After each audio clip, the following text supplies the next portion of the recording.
Welcome to the Bladefit Today podcast, where we discuss the lively world of historical fencing and everything else related to the sword arts around the globe. Michael Forrest Meservy has been teaching HEMA for over 15 years. He leads the Noble Science Academy and has been involved in the organization and creation of a number of HEMA groups and resources, including the HEMA Alliance, the Wiktenauer, Battleborn, Fraufecht, as well as the US HEMA Events Calendar. Michael, welcome to the show. Thanks. Glad to be here. Good. Yeah, Michael Forrest, big hearty welcome. And as it turns out, I mispronounced your last name. Yeah, it's Meservy, but it's okay. Pretty common Meservy. mistake. Yeah. Used to have two S's, actually. Really? And then my family moved to America and lost one of the S's. Okay, so it sounds like that wasn't too long ago. 150 years ago. But 150, yeah. Long enough. Yeah. Lost the S, but the family remembers. Yeah. Along with Pepperidge Farms, they remember too. Well, anyway, hey, so happy that you came on. Welcome. And so just for the audience, in case you don't know, we've got a mover and a shaker in the HEMA community here. So like your bio says, you've been at this for 15 years. I've been teaching for 15 years. Yeah. See, so even longer, teaching for 15 years. And that is very elderly, statesmanly, especially in the United States. So you've been at this for a very, very long time. Yeah. I got started in HEMA in 2001 is when I started practicing. So, long time ago. Nice. And so what was it called in those days? It didn't have a name. And there's actually a story behind that. But yeah, some people were calling it Western martial arts. The word HEMA did exist, I think, at that point. I think it had been invented in the late 90s, I want to say. But there was no consistent description or name for what we did. I heard several different kind of competing monikers or whatever. Wow. This is really cool. We're on the Wayback Machine here. Yeah. I got into it like 2012, but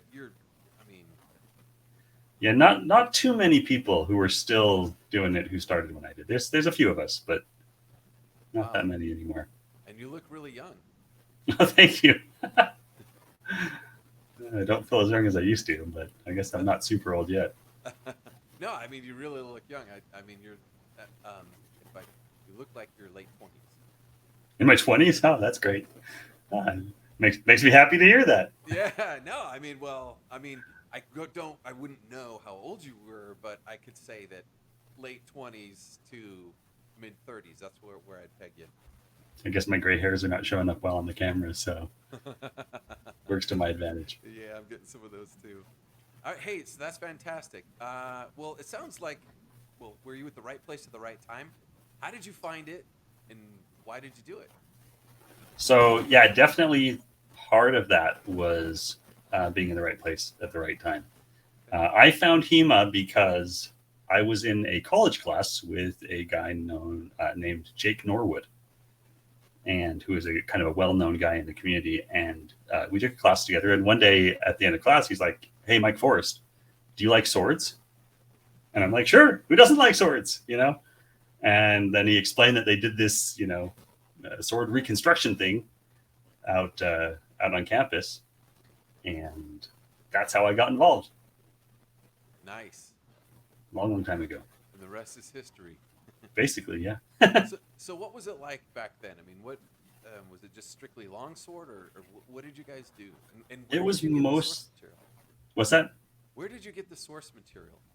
Oh, that's a good question. So the group that I initially had been participating with was a HACA group back in the day, what is now known as ARMA. Before it was ARMA. And the source material was hard to come by, right? Like we only had access to a very, very few treatises, especially in translation. But even at all, it was just like, if you could get your hands on a copy of a treatise, that was a big thing back then, There was no YouTube. Didn't exist at this point in time. YouTube. Yeah. I don't even think Wikipedia existed at that point in time. I don't think so. Which is crazy when you think about it. But yeah. So it was hard. I mean, the internet was around, but it was hard to to find this kind of information out. And so it was a lot of like contacting people that you think might have access to the sources. And, being part of a hack at this point, a lot of what we got came top down from Clements, right? Because that was the nature of that organization. Sure.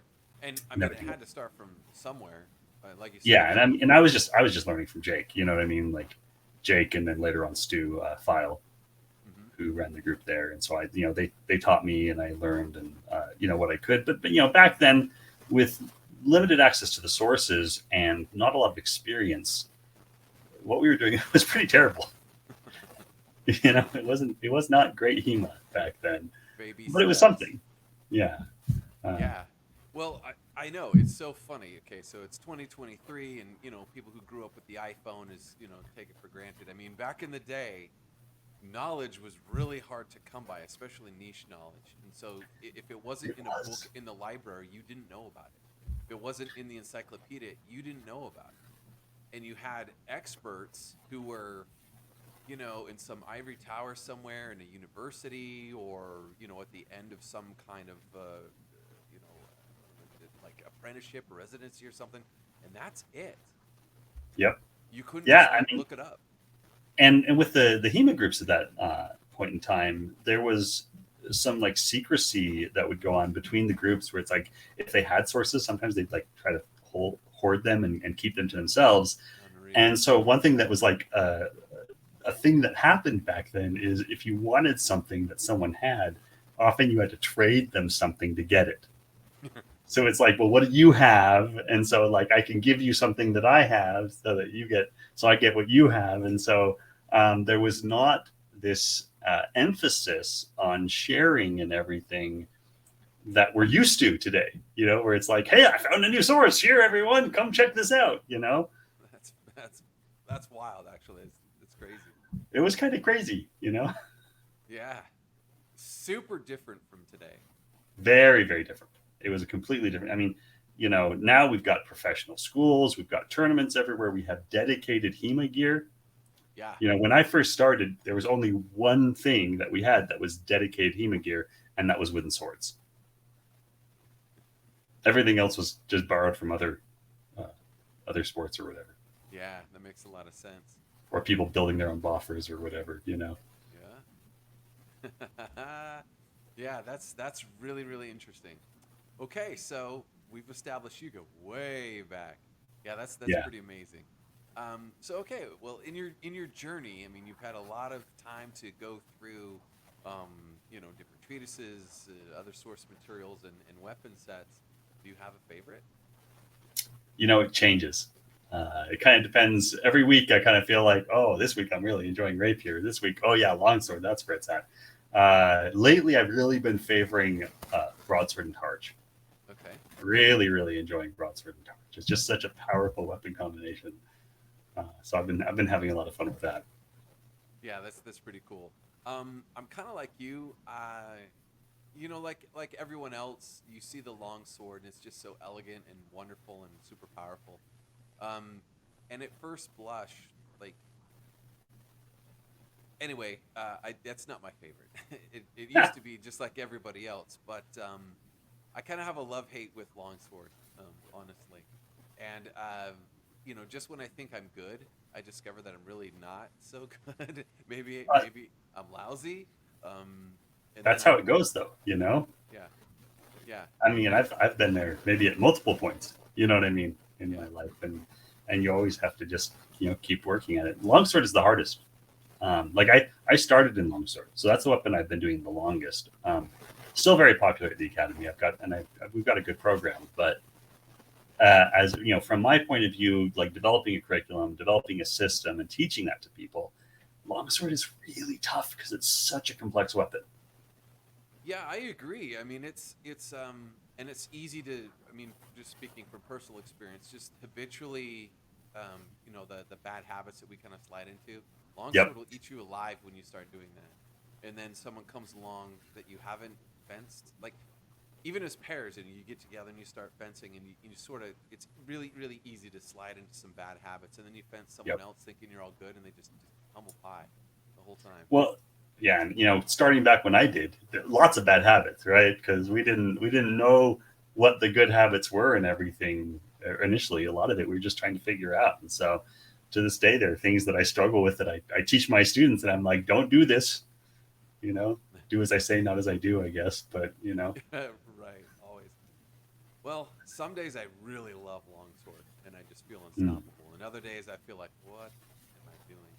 But anyway, longsword is really really fun, and I still enjoy it. But um, right now, well, I guess my favorite I've discovered is saber. I love saber, and by saber. extension broadsword. Mm, Um, but and I love shields too. So you said, right now, broadsword and targe. yeah. It is amazing. You could do a lot of good things with that. It's just when you use it right, it is so hard for people to deal with that weapon combination. Yeah, we do a lot of saber at the academy too, but it's British saber because we do British broadsword, and so the British Yeah, sabers, it's the same thing basically. yeah. Don't let the suburbs know that, but no. Um, It uh, is. I mean, but it's but like the same. Yeah, yeah, well, I mean, the British system is the British system, yeah. right? And so it was taught to people with broadswords, people with sabers, and it's just essentially the same. And so we have this fun little uh, intra club rivalry or whatever, where some students would be are sabers and some students are broadswordists, and they're always trying to encourage new students to join their side, as it were, or whatever. And but of course, like they all go out and compete in saber, and they'll all go out and compete in broadsword at Battleborn. Yeah, yeah, So yeah. There's something really just yeah, broadsword saber, and that's I practice British saber as well, and mm, Napoleonic era. So I mean, it is like the same. I mean, yeah, obviously it's not exactly the same, but it's same it's basic very principle. similar. Yeah. Um, I don't know. When I'm did I lose you? Hang on a second. We got a little internet something or other, so hopefully we'll get him back. Da da da. Here's where I do a song and dance. Everybody. Looks like we lost Michael, and in post, I think we're gonna have to edit that somehow. Hopefully he'll come back on. So, okay, I'm gonna. Oh, here we go. Yeah, we're gonna edit this in post. It's just that's gonna have to be how it is. Okay, Okay, I got you back. all I right, got you yeah. And the back. thing is, I actually could see you the whole time, but I guess my upload Yeah, that's okay. We'll vanished. edit that in post. We'll just knock that out. I was just kind of Um, screaming about Saber, and I totally forgot what I was going to say. But other than it, to me, it feels the ultimate poetry in motion. When I have an on day, it's an amazing system. Um, as far as the stances that you take, the way that you manage distance and timing. I mean, it's almost like fighting southpaw. And fighting yeah, Southpaw. yeah, and I could really see the genius behind the system. I mean, they went to war doing this, and it's really easy to get in and out of trouble with Yeah, with the movement scheme, and I really like yeah, it. You could be super aggressive and live, or you could play it cautious and get out of there. So yeah, I dig it a lot. yeah. It's fun. It's a lot of fun. Cool. So let's talk about the Noble Science Academy. You've been doing that for how long? Did you say? About 15 years actually when I started teaching. So Okay. And it's always been yeah, the Noble Science Academy. yeah, yep, yeah. As Nice. soon as I moved off and got on my own, I'm like, well, I want to keep doing HEMA, and so it started out as in the beginning, it started out as a simple backyard club. Um, but before I knew it, we'd grown to cover several clubs in two different states, and now we've got over 100 members and dedicated training space and all of that. And so now, the Noble Science Academy it's a small federation of HEMA clubs with kind of a set of shared goals and values. That's amazing. I had no idea, and that's cool. You know, that's kind of my. You just kind of blew me away. 100 students. That's like, I would love, I mean, I got about 20 and I'm trying to get to 40, but Yeah, 100 yeah. is like, oh, that would be amazing. Yeah, and you know, that's where I was like, you know, 10 years ago or whatever. I'm like, yeah, 10, this is awesome, you know? Or whatever. Yeah. Okay, so I mean, I gotta know, how did that happen? How did you do that? You know, I think there's a lot, right? There's a lot to it. Yeah. But part of it is, you know, starting with the academy and what we wanted the academy to be, right? So making it work for everyone and creating something where the goal, right, is not, you know, it's not to make money or whatever. It's to facilitate the sharing of ideas, training methodologies, translations, interpretations, and yet still having something that is a rigorous curriculum and a testing process that is vetted and worked on and everything else. So it creates something that people are drawn to. And I'm speaking now, talking about the Noble Science Academy as a whole, as opposed to like my particular branch of it, right? Because I run a physical school in Reno or in Sparks, but and we have the larger organization, which has a few other clubs as well. And part of that was having something that everyone could work towards, so we could all help each other out and we could all push each other, right? So like half of that is the sharing of resources, but the other half is like, you know, how can we get better? What are the steps that we can take to get better and to help each other get better? Right.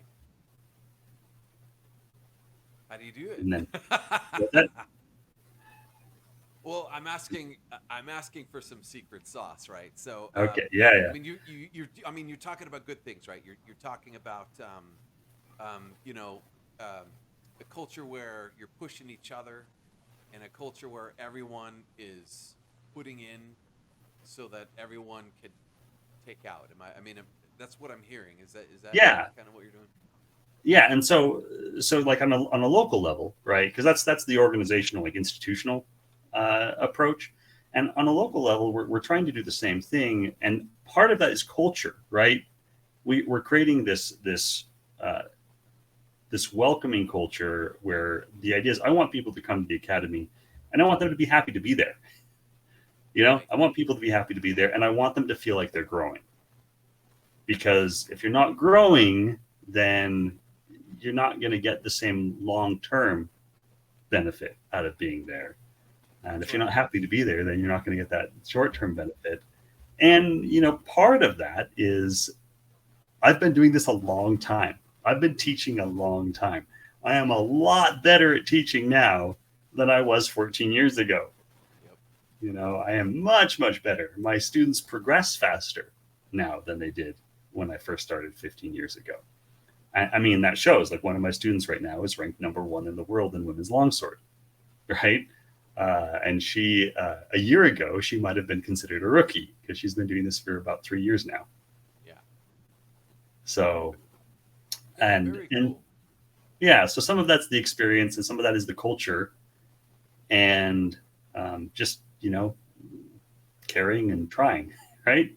And I know that's oversimplifying it a lot, right? And I can appreciate that, but in a format like this, right, I'm not going to be able to, you know, give you all the details of the day to day and how we make it work, right? That's right. Because there's so many different facets to that. And that would be kind of a snooze fest if you just cataloged all the stuff and this and that. But so let me ask you some basic questions here. So you're talking Sure, about yeah. Okay. So you're talking about long term. You know, you want these guys who are coming in. You want them to continually look forward to the next, you know, something, the next progression, right? So does that mean that you guys run tests? I mean, traditional martial arts, they have the belt system or whatever. Yes. Yeah, and so you have something similar to this, it sounds like. Yeah, we have a very rigorous ranking system at the academy. It's actually the most rigorous system that I personally have seen that does not specifically require medaling in tournaments. Mm-hmm. Okay, cool. Yeah, and so all of this. Sorry, I'm speaking over you. No, please. And so all of the ranks, there are goals as part of those ranks, and there are skills that we work on. And so we have like specific tests that we work towards passing, and they're difficult tests.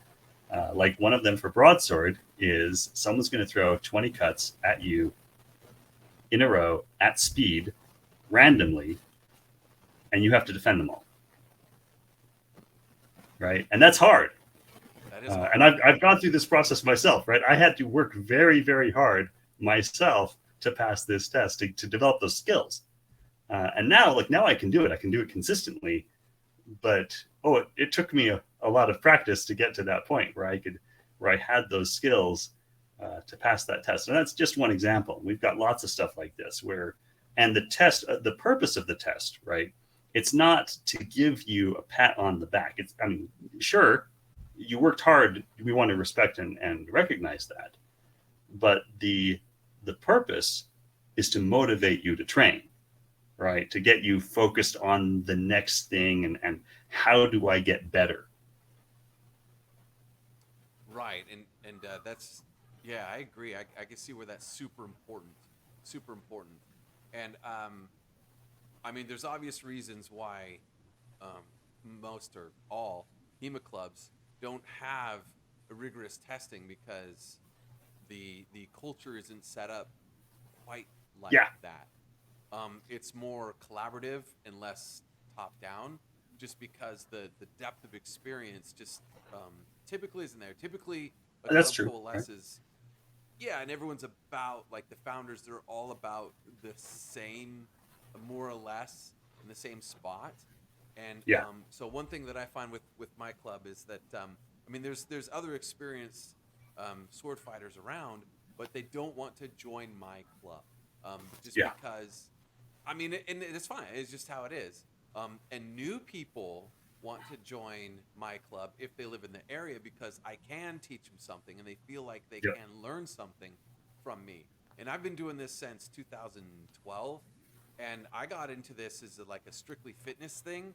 And then later on YouTube, I discovered HEMA, and I thought, oh, this is amazing. I need people to fight with. And I didn't for 6 years. So all I did was just focus on motion, focus on movement, pour over what instructions people were offering up on YouTube, and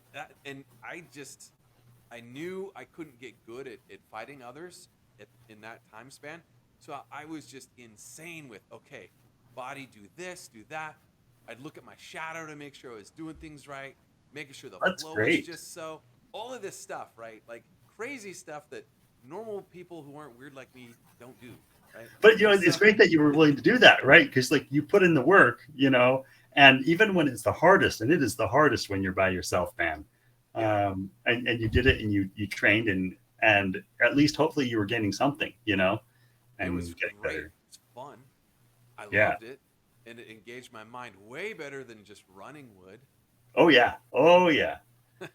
Right. And it's just, as far as fitness, the way I was doing that, I got really cut. It looked like I was in the gym. I wasn't. I was just swinging swords. I was awesome. Maniacal about it. Yeah, it was great. But it wasn't as great as finding other people and sword fighting them. That's better. It's better. Yeah, fencing is great. And then so by the time I was able to find people to actually bout with, all the stuff I was learning just kind of clicked. And then awesome.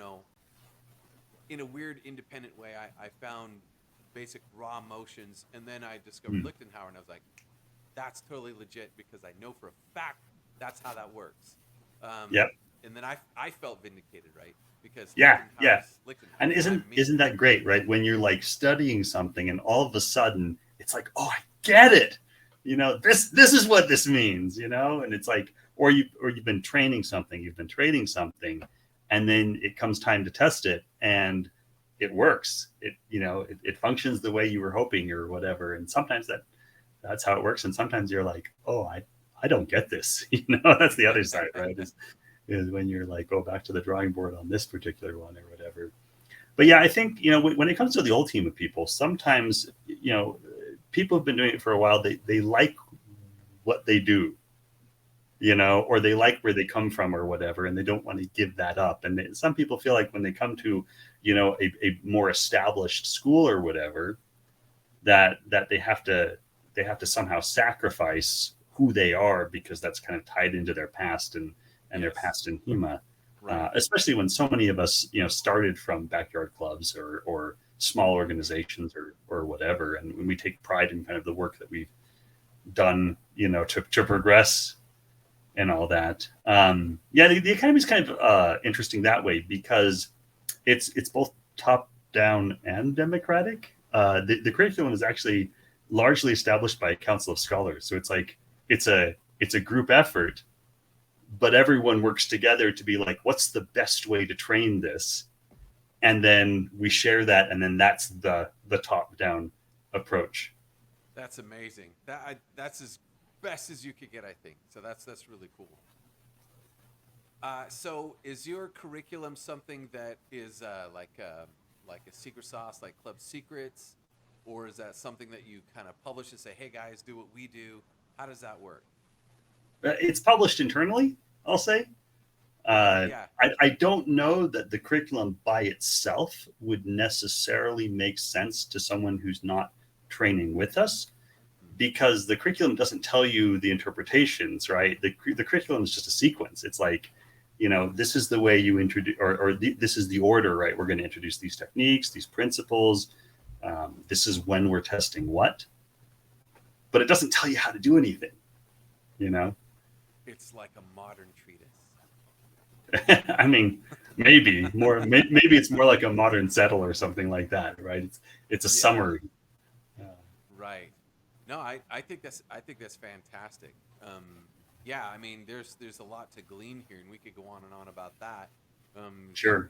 A lot to cover. Yeah, but, I could talk on all day about the academy, No, and that's great, because historic fencing is just getting more and more popular, and there's a lot of people. It's a common problem, and I know, and what it's like, where there's no one else anywhere around you, and it's like, well, how do I do this? How do I get started? And I mean, I've been that's there multiple times. exactly where I was for 6 years, right? Like, what did I do? Well, I just did a thing. But you don't have to just spend 6 years in the wilderness all by yourself, just trying to figure stuff out, right? There's so many resources today, and there is so much.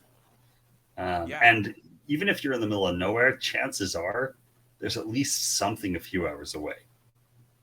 Like, there's not very many places left, certainly not in the US or Europe, but even to a lesser extent, even anywhere in the world, right? I mean, there's a lot of places in Asia now where there's a club a couple hours away, Yeah, and that's exciting, because it's just growing. Yeah. So really quick, some key points, right? So just the thumbnail sketch. If you wanted to create a club that someday could possibly become established like the Noble Science Academy, what are some key ingredients to make it go? Oh, that is a good question. So, like a decade ago, I actually wrote a guide on how to start a HEMA club, because I'd done it so many times. I've actually started like 3 or 4 clubs at various points, because I moved around a bit. But really, what you need first and foremost is the dedication, right? You have to put in the work. And that's the Academy's motto is Nihil sine studio, which means nothing without dedication. You've got to put in the work, you have to put in the training, you have to put in the time. And at the same time, if you want to have a successful club in terms of growth, you have to have a good culture. You have to have a positive culture. Agreed. Definitely. So. Very cool. Yeah. That's the short version, right? Yeah. So. No, that's good. I mean, that's that could be a season of podcasts just about that. They could be a podcast, how to grow your HEMA club, right? Yeah. No, that definitely could be a thing. So. Well, if you don't mind, let's shift gears to Sure. Battleborn. So Battleborn 3 is just around the corner. May 27th. Is that right? Yep. Yeah. Yeah. Memorial Day tell me weekend. about that. So that's our kind of flagship event that we run at the Noble Science Academy. This year, we're going to have tournaments in longsword, rapier, broadsword. We are going to have women's longsword this year for the first time. And we're going to have... Oh, I think I lost you again. Okay. I'm just going to keep talking until we get back. Am I back? Wait. I gotcha. Yeah. So let's try this. Let's try this one more time. So Battleborn 3 is just around the corner. What can we expect at Battleborn? Tell us about it. So this year at Battleborn, we're going to have tournaments in longsword, rapier, and broadsword. We're going to have both an open and a women's longsword tournament, and we're going to have our steel broadsword tournament, as well as a single life broadsword tournament, where if you get hit, you're out of the event, out of the tournament, the broadsword tournament. That's maniacal and amazing all at the same time. Yeah, I mean, and the reason most events don't do that is because no one wants to travel to an event and only get one exchange. But that's why we have our regular broadsword event. And so you can enter the regular broadsword event and you get your pool matches and everything else. But then if you really want to see what's it like if you only get one shot and you're dead if you get hit kind of a thing, that's as close as we can get in a HEMA context. So yeah, I like it. You could play the old school. Okay, so Battleborn 3, like what?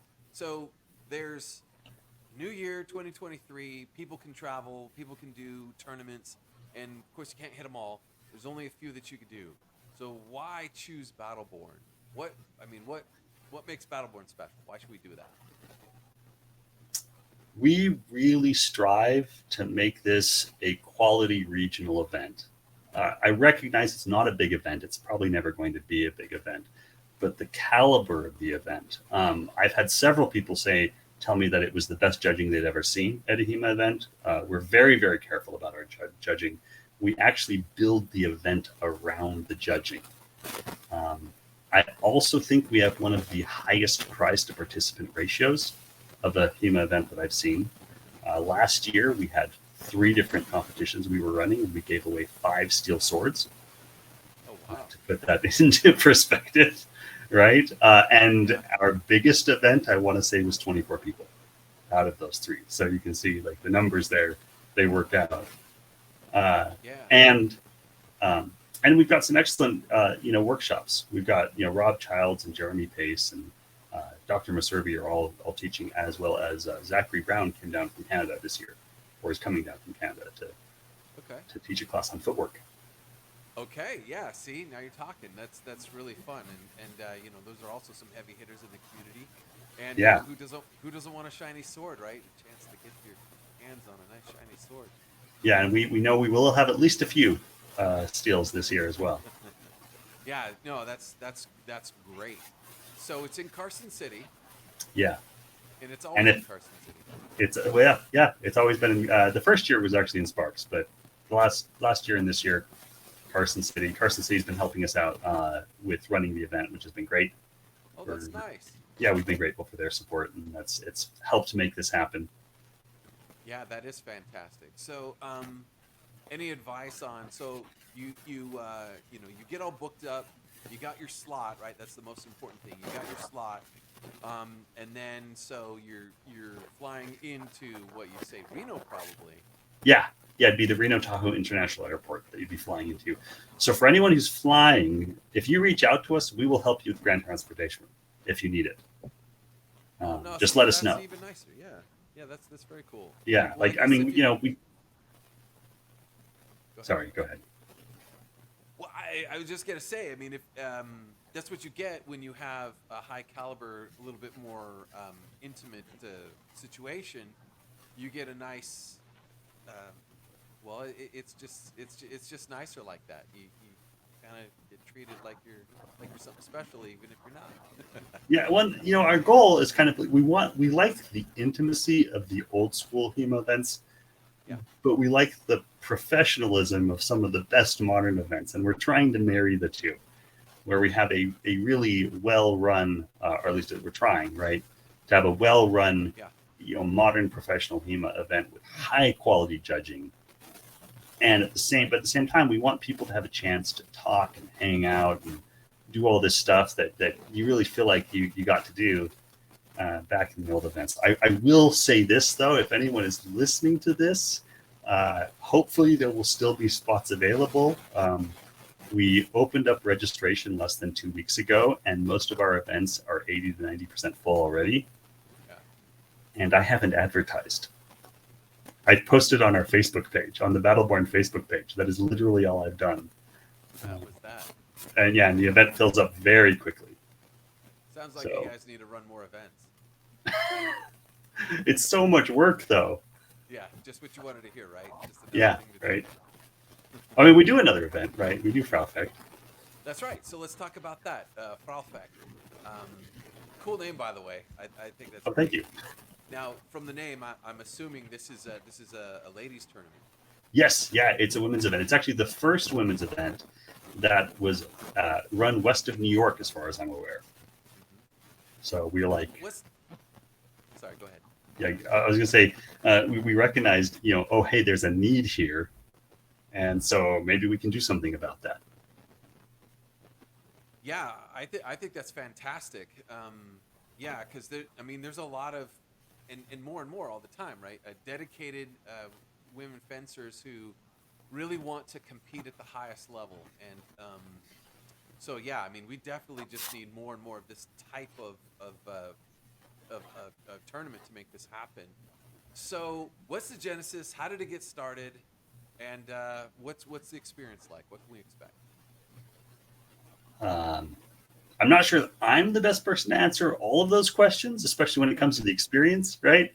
I'm just there to help out. And I want to be clear, Fraufecht is not my event. I help with it, but I don't run it. It's run by a committee of women who they make the important decisions. They decide who's going to instruct and what weapons they're going to run and all that kind of stuff. That's even better. Okay. Yeah. So, But- I'll have to chase down whoever.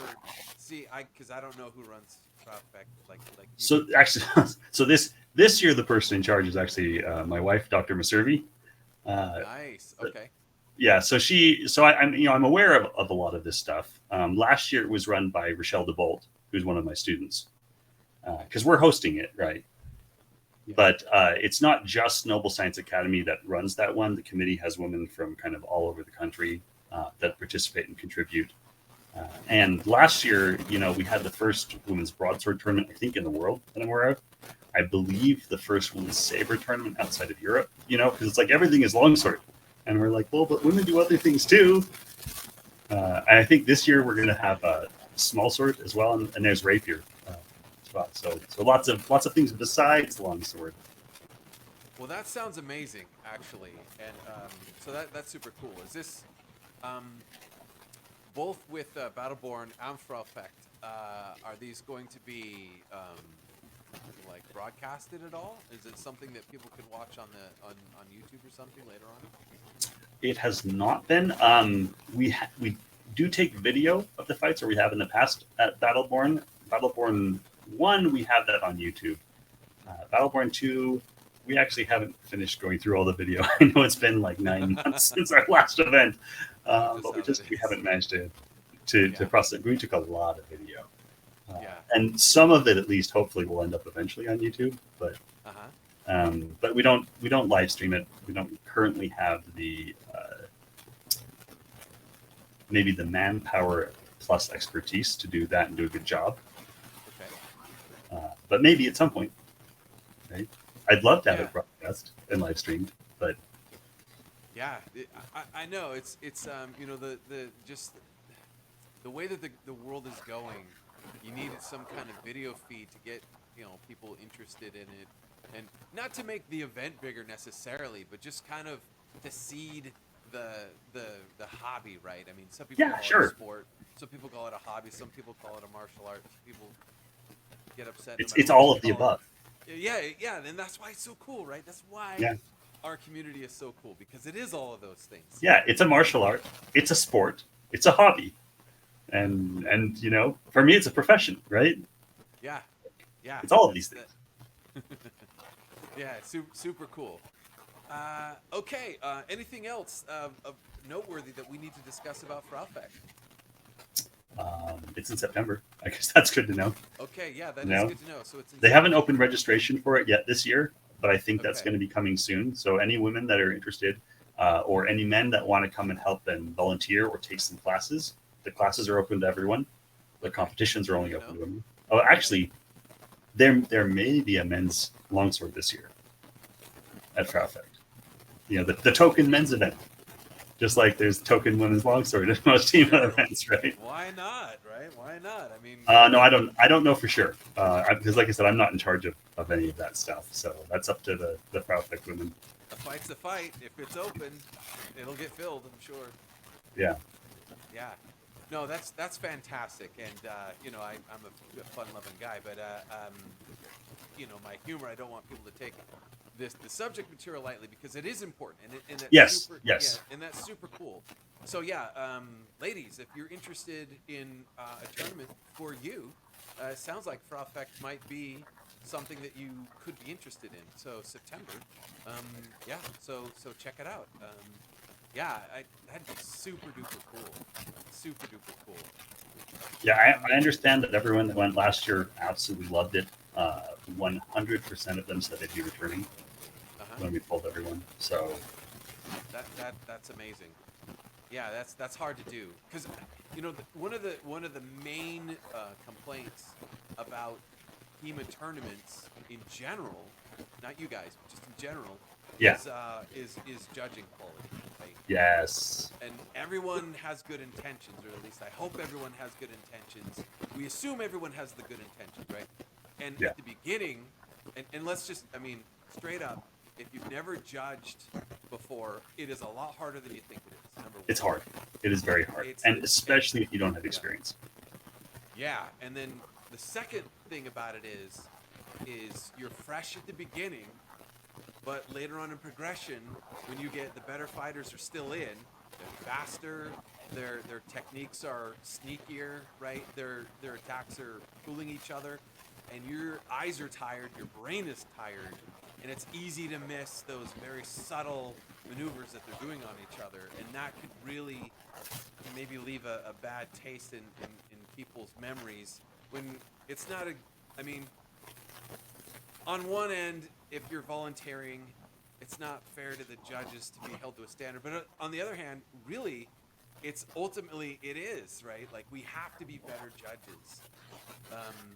I mean, that's As why a we build community, we need- Battleborn around the judges, Yeah, it's right? it's And we amazing actually, here. so one of the things we do at Battleborn is judges aren't allowed to judge 2 shifts in a row. Basically, there's no judge that is going to be judging for 2 hours straight You know, that's good. See, because fatigue is a thing. It's real. it is real. You can't You you know? can't just like run through it. It's the swords go too quick. And there's some people out there that they're real troopers. You know, like Paul from down in the LA area. He like that guy will judge for like 8 hours straight, and it's amazing how good of a judge he is at the end of that 8 hours. But everyone is better when they're fresh. You know. Absolutely, absolutely. And in our club, we practice judging as well as practice the craft, right? And I think that I mean, you know, I'm not going to tell other people what they should and shouldn't do, but I would argue that it's a good idea as part of gatherings in the club to have exchanges, at least in the club, where people are taking the judging seriously. Sure. To at least kind of hone those skills a little bit, because HEMA needs judges, Yeah. and I'm not the world's greatest judge, but it's I something. mean, judging is hard. Judging It is is. really hard. And it's something that we've recognized, and in our club we find it important. So we do run like little internal stuff. Sure. And we're Yeah. just about to the point where we feel like, well, maybe we could invite other local clubs and have a thing, right? And we're getting there. We might do that maybe the end of this year or early next year or something. Haven't Well, cool. quite decided. Yeah, but ultimately it is about the judging, isn't it? Yeah. Yeah, I think I beat a dead horse on that one. But yeah, so I was actually just talking to John Knock about this earlier today too. Like we were on a phone call and we are talking about judging and how do we make judging better, and it's a thing, you know. practice more judging. I don't know what else. Because okay, let's segue into something similar. Rule sets. Yeah, Every tournament has a slightly different take on what the rules should be. And Yep. I even said that wrong. They just have different rule sets. And you know what? I don't have a favorite. I think I mentioned this before. I don't have a favorite. I think it's all fun. I think it's really cool. And I think that's the beauty of HEMA is we get to tinker with different rules. And I think some rule sets are kind of rising in popularity versus others. For But sure. It's not the end all, right? I mean, you need different rule sets to kind of, well, it's just a different feeling. So what are your thoughts on that? Well, you know, I'm old school, and us old school people, most of us are of this attitude that hey, we don't want a single tournament rule set, because when you have a monolithic rule set, the fencers start fencing to the rules. Yes. And you know, the idea is when we have this, you know, great variety of rule sets that we have now, the polyphony, as it were, of rule sets, then you just learn to fence and you plug that into the rule set wherever you go. And of course, you know, at Battleborn, we definitely have our ideas of what a rule set should look like. But I'm with you. I think it's great that we have variation and variety and all of that. And some of my fencers, frankly, do better in other events rule sets than they do in our rule set. Yeah, but you know, like you say, in a tournament, you have to have defined rule sets because that helps with the judging and everything. So what's the flavor? It's a little bit more kinetic, like on the scale of you know, just touches versus on the floor smacking each other in the face. You're kind of in the middle, more towards the kinetic side, I think. Correct me if I'm wrong. Sure, in the sense that we are not playing with lightsabers. It's not just, oh, I touch you with my sword and that's a point. Yeah, you know, a lot of thought and consideration went into the Battleborn rule set. I have judged myself a number of rule sets. So I have a lot of experience judging.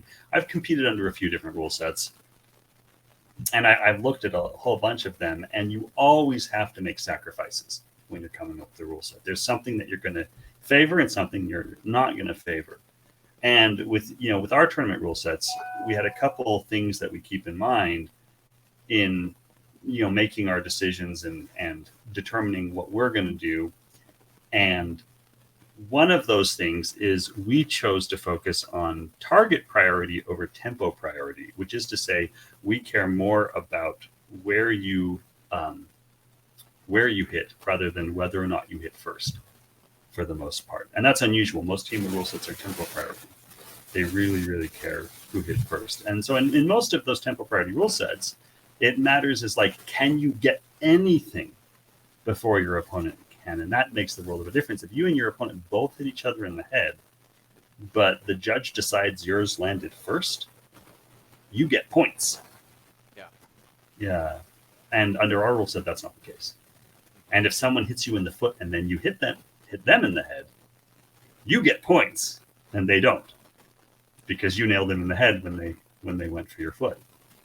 And so that's one of our considerations and one of the choices that we've made.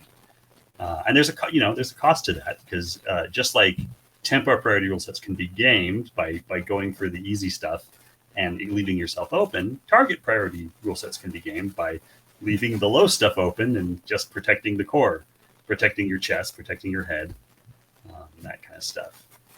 We've also consciously made decisions to, wherever all else is equal, we've tried to avoid exacerbating natural or pre-existing advantages.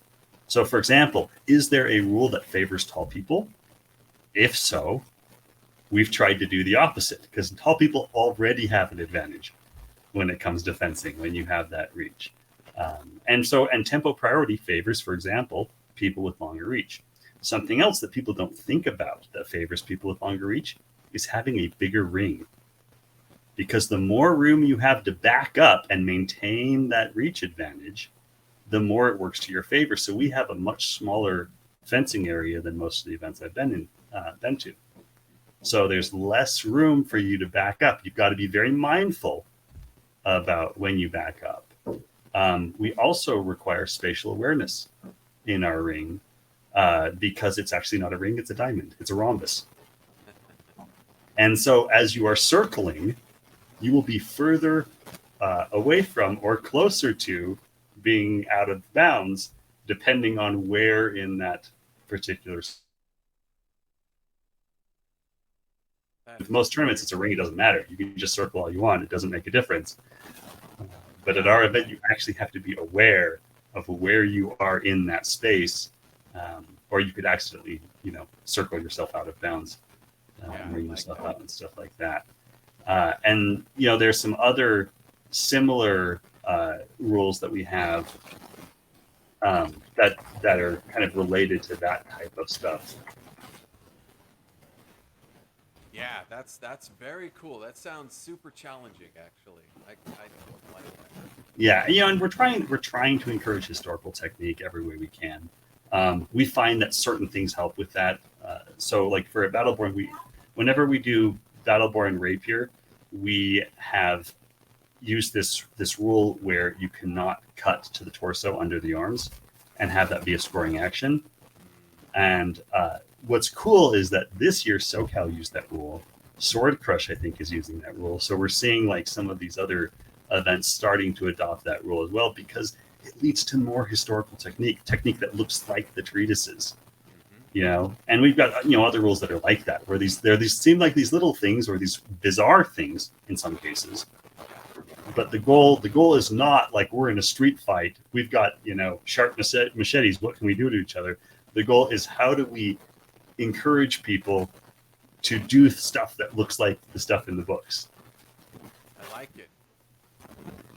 So, and we've got one of the biggest point differentials between targets out of any event that I know of because of that as well. Yeah, that's right. So, run through that really quickly. So, headshots is 4 points. It's basically we only have two targets. It's either it's deep, it's high, or it's low. And if it's deep, it's 4 points. If it's low, it's 1 point. If you get a deep target, but you get hit in the process, you either get 0 or 1 points. Gotcha. So you only get that 4 points if you get out clean, and that means no afterblow. Aha, right. Yeah, super important. Yeah, they're not doubling, but also not even getting afterblowed. If you get hit at all before stop is called or whatever, then you're getting 1 point at most. Yeah.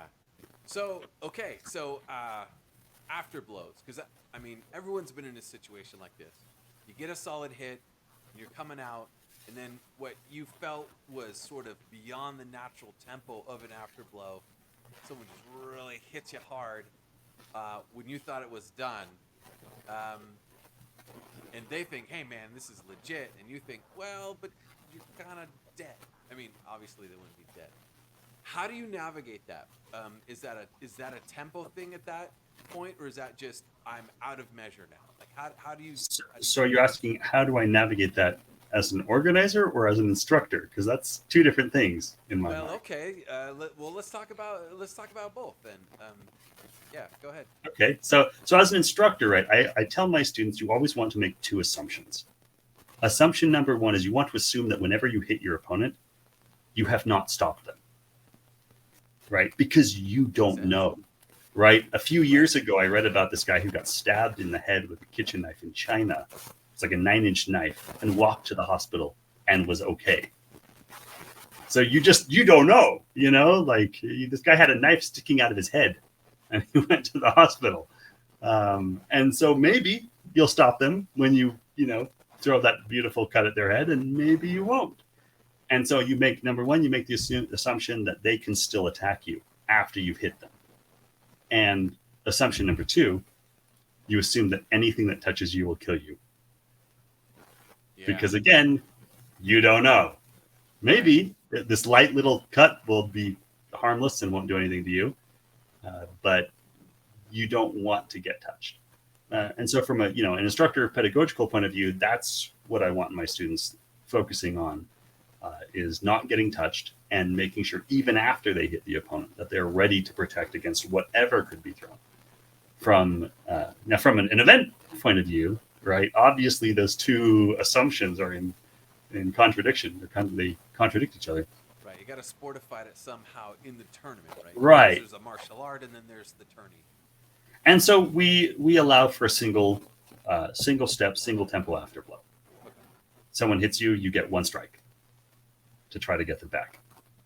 And the assumption is that you need to be able to defend that. Now, and I say that we don't have tempo priority, and that's mostly true at Battleborn. There is one exception, and that is if you hit your opponent first and you get a deep target, we ignore an afterblow that's to a low target. Right.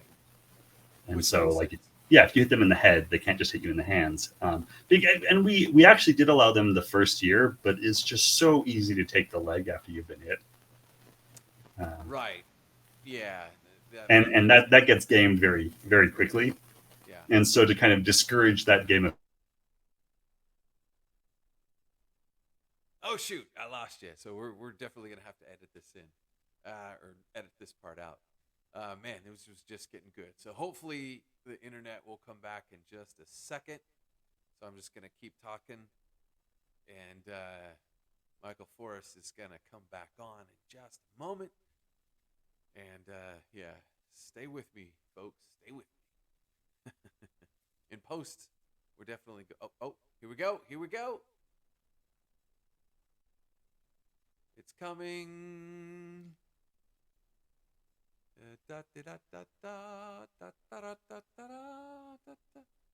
Oh, it's a blank screen. Come on, internet. Don't fail me. Oh, here we go. Okay, we're on. It looks like we're on. Okay. I lost you right when you were talking about single time tempo. Oh, yeah. After blows, but first year you allowed hands and yeah. First year we allowed afterblows everywhere, and it wasn't too bad, but definitely I could see that was going to be gamed. Yeah. So deep target after blows. So yeah, if you get a deep target hit, afterblow has to be deep target. Got it. If you go for a shallow target hit, then everything's open. Yeah, that makes sense. So you hit a shallow target and they hit you back anywhere, then either you get nothing either way if you hit shallow target. But if they hit you deep after you hit them shallow, they still get a point. Right. Yeah, that makes right. sense. But if you hit them deep, they have to get something deep to get rid of that if it's an afterblow. And this, this helps people to protect themselves after they've been attacking and to make sure that they don't do something suicidal to get that point. But also, it's easier on the judges because most of the time, the judges don't have to care about who hit who first. Yeah, that makes sense. And because we only have 2 targets, that's also easier on the judges.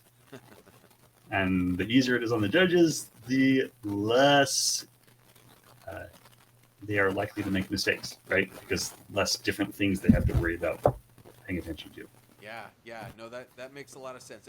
And there's a beauty to it, right? So, boxing, obviously, there's certain places you can and can't hit. An extreme example is kendo, right? There's only 4 targets with kendo. Yep. But the thing about it is it's easier to judge kendo, I think. And the sport obviously molds to the rule set. But what you're saying is, hey, as an organization, if there's just different rules for different tournaments, we're not going to get those defects. It's going to still run, naturally how it is.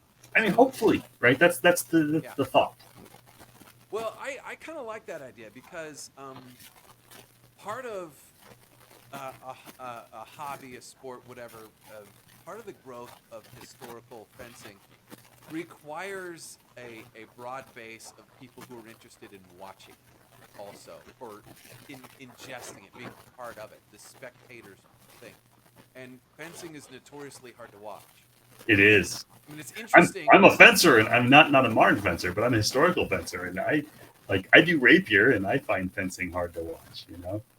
Yeah, it's really cool for the first maybe 30 seconds, and after that, you're like, well, I don't know what's going on because, at rest physiologically, your eyes don't work the same as they do, when adrenaline's squirting in you, and like there's a person with a piece of steel in front of you. You just function different, and Yeah.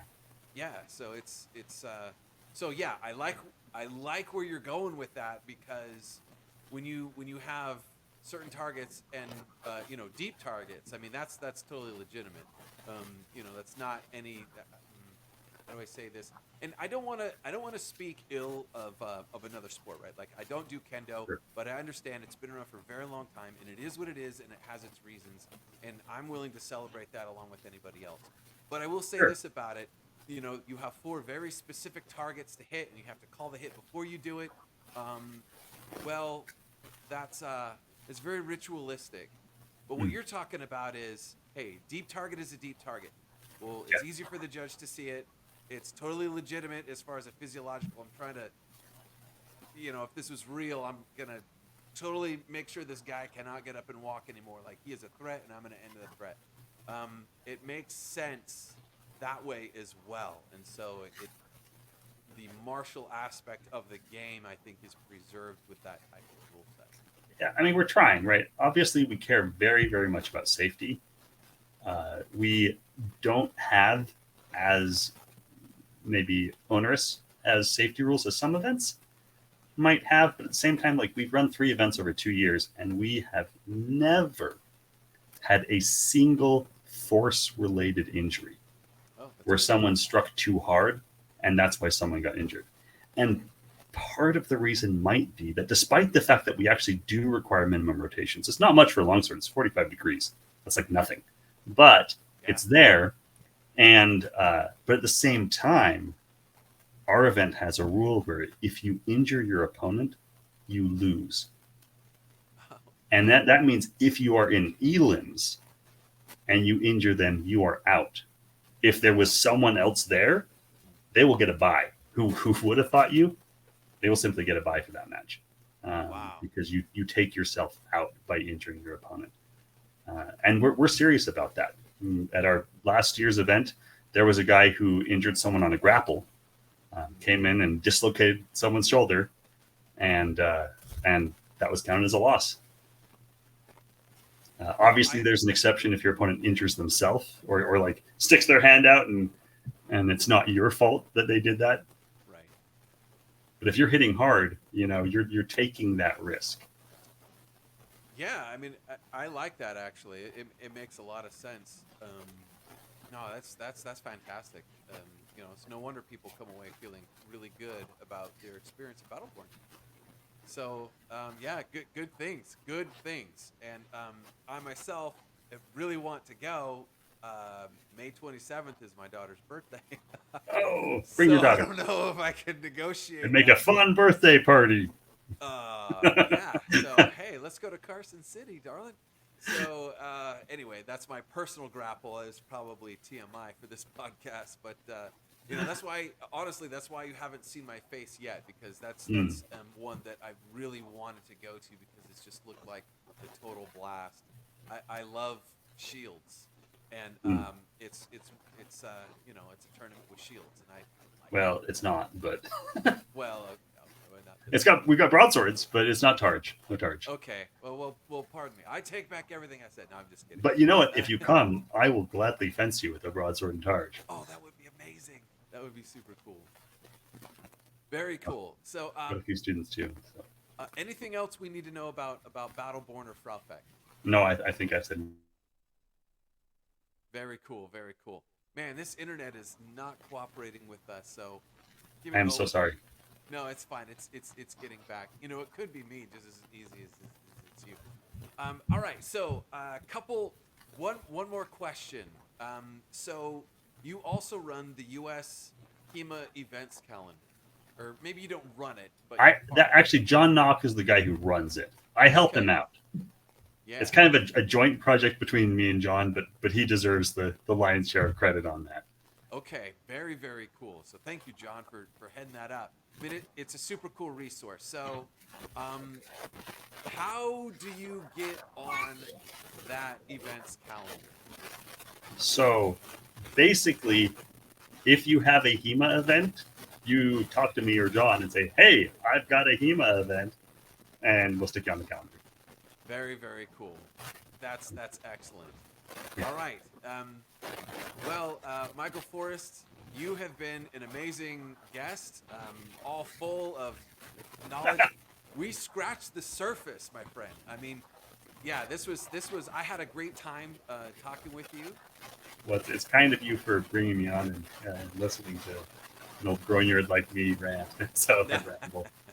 No, I mean it really is cool, and so just so everybody knows, if you're interested in some of the things, projects, tournaments that Michael Forrest is a part of. Sorry, I'm kind of losing my brain. Is a part of. I have those in the show notes. I'll put those in the podcast links. So again, thank you very much for coming on. I've got this cheesy applause button. We're going to hit this button. So, seriously, this was great, and I'd love to have you on the show again sometime in the future. Cool. Well, thank you. Very good.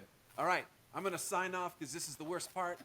Signing off, I'm very bad at it, so I'm just going to say I'm Nate McBride with the Blade Fit Today podcast.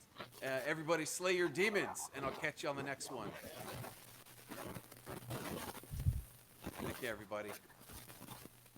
Thanks again, Michael Forrest. Yeah, no problem. Okay, see ya.